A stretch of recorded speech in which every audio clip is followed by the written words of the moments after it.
Assalamu everyone, my name is Mukaddas Education Wali and I'm a student in Rehan School Foundation course batch 2. Today I will be questioning Maya based on alright, how this simple affirmation came to be. So let's get started. Hey, Hello, so I'm going to ask you a question based on alright, how this simple affirmation came to be. Can I start? yeah, absolutely. Go ahead and ask away. I'm curious where you're going with this. Okay, so what does the word alright mean in modern everyday communication?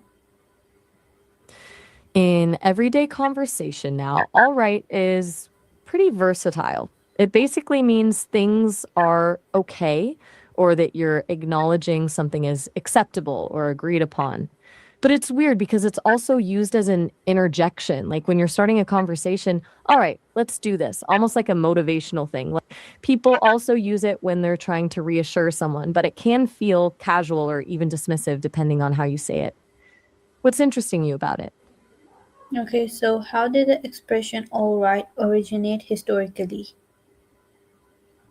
So the origin is actually fascinating. It's basically two words mashed together over time. Originally, it was all right, meaning all is right or everything is as it should be. That construction shows up in Middle English around the 14th century, so pretty old. The all was basically like saying everything is well or correct. It remained separate words for centuries, all and right. But by the 1800s, they started being used together as one phrase, then eventually squished into oh, right as one word in American English in the 19th century.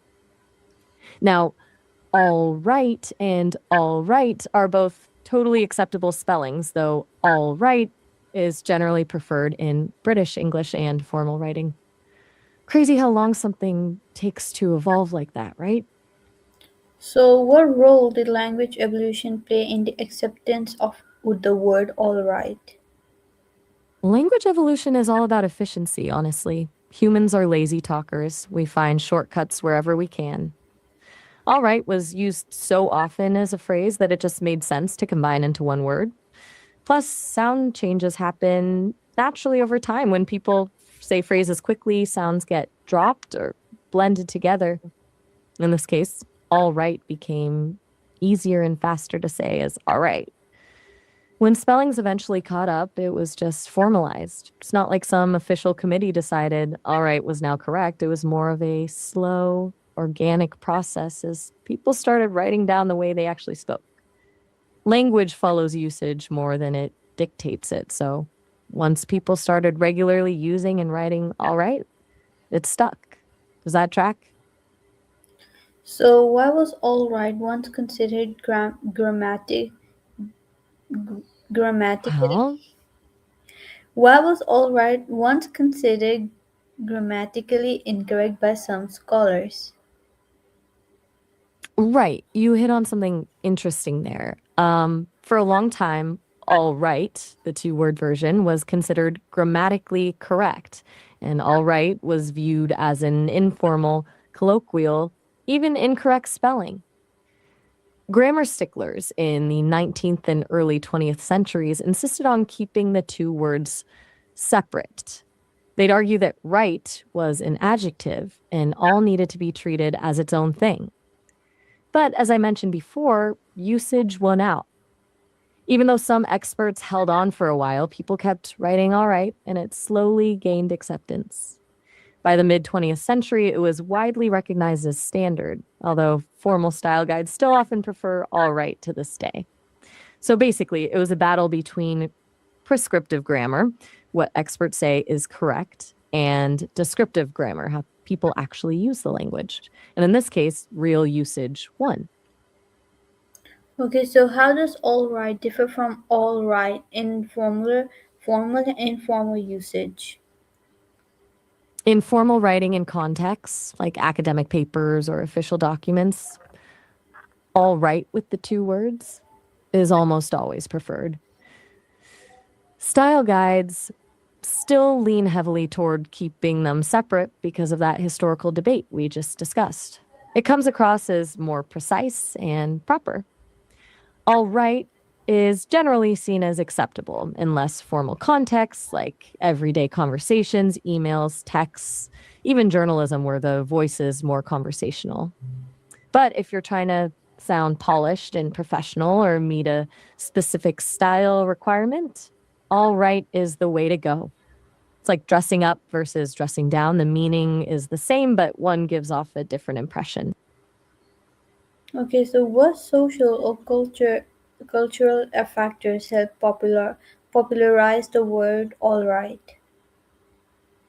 Mhm. A few things really pushed all right or all right into common use. First, the rise of American English as a dominant dialect in the 20th century. American speakers and writers were more flexible with contractions and combinations of words than British English. Secondly, increased literacy and education. Ironically, even though some grammarians objected, more people writing meant more exposure to everyday speech patterns and quicker language changes. Then, as newspapers and then radio came on the scene, they helped spread phrases wider. Finally, it's just useful. All right or all right is versatile. You can use it to confirm understanding, to grant permission, to signal agreement, to start conversations. It works in a ton of different social situations, so it became incredibly handy for speakers. So, a mix of cultural influence, democratization of written language, and simple usefulness made it really stick. What do you think drives that kind of shift generally? Okay, so how do media and literature influence the acceptance of new words? Media and literature are huge drivers. Think about it. When a word pops up in popular novels, newspapers, movies, songs, or even memes, it gets repeated and normalized by millions, especially with mass media like, newspapers and radio in the early 20th century. Those platforms exposed people to language patterns that wouldn't have spread otherwise. Writers, intentionally or not, legitimize certain word choices through their own usage. The same goes for lyrics and songs. What seems edgy or cool gets imitated. And then with social media now, it's even faster. Something sounds good in a meme or gets used by influencers, that spreads way faster than old fashioned word of mouth. So it's like a cycle where creators introduce or popularize something, consumers amplify it, and then it either becomes mainstream or fades away. But the media creates a fast lane for those language changes to happen. Okay, so why do simple affirmations like all right become widely adopted across cultures? That's a really interesting question. Why do these simple affirmations catch on universally? I think it comes down to their fundamental function. All right, at its core isn't about complicated meaning. It's about creating a sense of closure, alignment, or agreement. Those needs are completely universal. People in every culture want to feel like understanding has been reached, that conflict has been resolved, or that things are okay. Simple sounds or phrases can fill that role really effectively. Plus, they're easy to remember and translate to different language structures. You don't need nuanced wording to convey, okay, we're good here. There's something almost primal about wanting confirmation, resolution, and acknowledgement. And those simple affirmations tap into that basic human need across cultures. Okay, so thank you so much for answering my questions. Bye. Of course!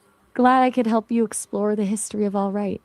It really is a fascinating little example of how language changes.